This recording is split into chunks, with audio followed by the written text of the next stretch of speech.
In his new book called American Conspiracies, a former wrestler and Minnesota Governor, Jesse Ventura, says that he is exposing what he calls a shameful history of our government that includes lying about the 9/11 terrorist attacks, rigging presidential elections, covering up the truth about the assassination of Americans like John Kennedy and Bobby Kennedy, even Abraham Lincoln. I mean, whatever you mention, he says it was pretty much a conspiracy. So I had a little problem. I read this book. And that's not my problem, but not reading this book. So you dispute, Governor, almost every tragedy that's happened in this country, and no matter how much they have been investigated. Almost every one of them, you say, that's not what happened. All these people were killed, but it didn't happen that way. It's all a conspiracy. Why do you have so little faith? Well, first of all, why do I have such little faith? Yeah. Because I was lied to a while back when I was teaching at Harvard in 2004. Robert McNamara came through. And he stated unequivocally that the Gulf of Tonkin incident never happened. Well, 58,000 of my generation was killed in Vietnam. That was the incident that got us into the Vietnam War. 58,000 of my generation were killed, and probably 1 million Vietnamese killed over an event that never happened. Everything else? No, but the book's about conspiracies. It planted so doubt I in have your to mind. do. It created a doubt in you that obviously you're using to kind of try to reevaluate what happened and maybe expose some. All right, then let's follow up with the death of Pat Tillman. Here was a legitimate hero, left the NFL to defend his country. I'm a former Special Forces soldier. Not soldier, sailor, excuse me. But I know that you can get killed by friendly fire. Why would the government lie to Tillman's family about what happened? They did it for political reasons, to create more of a hero than what he didn't need to be created as a hero. He already was one. Let's talk about some of the things in your book, because what you're saying certainly makes sense. But you say that the assassination of JFK was the biggest cover-up of your lifetime, and that you have evidence. What you say was 2 bullets and not 1. It's been investigated and investigated. There was a report that just came out recently again that says it was from the 6th floor, one bullet.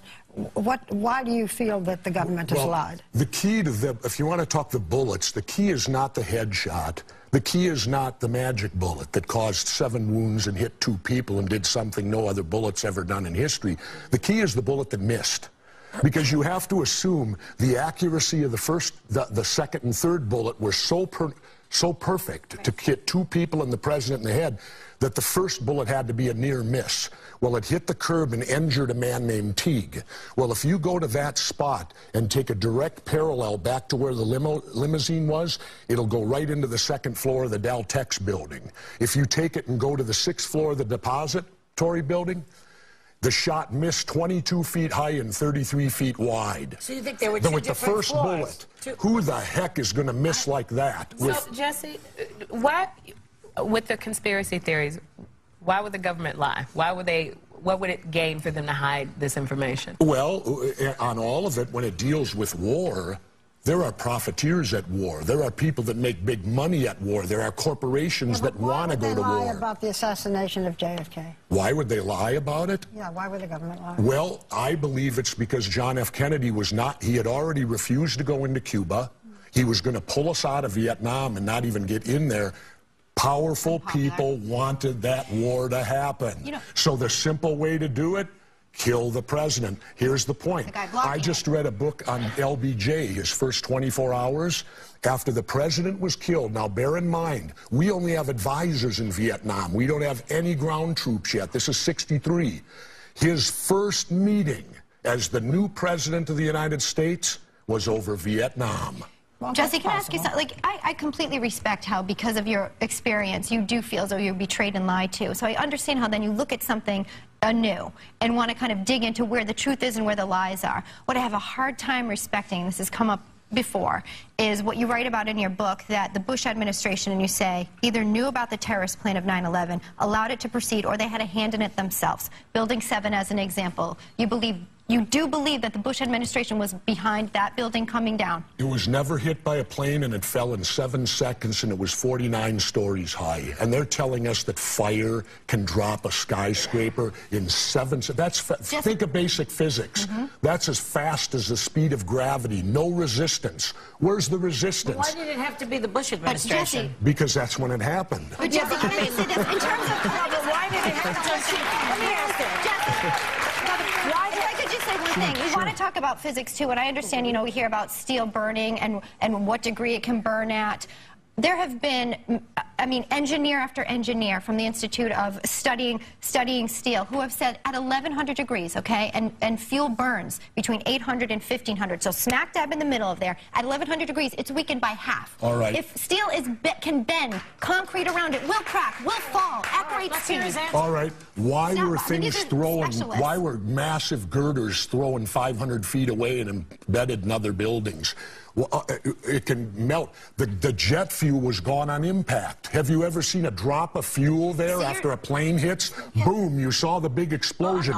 There went all the jet fuel. There was no more jet fuel. So you're saying carpet burning, Xerox stuff burning, drapery burning? You've seen the destruction down there. Can I talk about the motivation? Because you also, said, by the way, say it was not a plane that went into the Pentagon, it was a missile. Whatever one may feel about President Bush, you say the reason that this was done was to protect oil interests or because the president wanted to have the Iraq war. That the government would deliberately kill 3,000 people to accuse the president of this because of he's protecting oil interests. Governor, that's a terrible accusation to make. And it also paints him as a genius, which is against Joy's conspiracy that he's an idiot. Well, wait a minute. Wait a minute. Okay. First of all, I don't think he ran it. I think Cheney did. Because they had the president. All right, give me an example. The president's down in the schoolroom, down in... Cheney really wanted to have the cause of death of 3,000 people? Come on. 58,000 of us were killed in Vietnam. Let's stick to this story. I'm just giving you, Barbara, another example. You're asking for examples, and I'm giving them to you. But isn't it like someone dating and... The biggest drag about this is that even if we get the answers, even if you're right, even if the other guys are right, those people aren't coming back. No, that's true. That's the biggest drag about all of this. But the biggest drive is let's educate ourselves so it can't happen again. Why do you blame the media? You blame the media quite a bit also. Yeah. Tell us about that. Well, the media, all right, let's go back to the assassinations of the important people of the 60s, which we cover. Everyone was killed by a lone nut. Yeah, that sounds a little fishy. Nobody else, they didn't talk to anyone, they didn't conspire with them, and they were all failures at everything else in life. Right. But they were hugely successful. When you say that we need to get this out there so that we don't let it happen again, how do we know? I mean, we're putting our trust in our elected officials. How do we know? We don't. Trusting elected officials. That's an oxymoron. There you go. But how do you not let it happen I didn't want to write this book. When they approached me with it, I first said, no, I don't want to do it. But then I thought for about 2 weeks on it, and I felt I have to write this book. Because 100 years from now, I don't want people reading and think that we all believed. I want people to know that there was a minority opinion that didn't go along to get along. And always remember what Thomas Jefferson said, dissension's the greatest form of patriotism. If you don't hold people's feet to the fire, elected officials, you'll get bad government. If you hold their feet to the fire, you'll get better government. If you... In this book, you write about all the folks that came forward and mysteriously died. Does this worry you? I'm sorry. Well, if everything I wrote in this book is false, I have nothing to worry about. So I guess I only have to worry if what's in there is true. Okay, so this is a fascinating discussion, and however you feel, it certainly is a fascinating book. Everyone in our audience is getting a copy of it.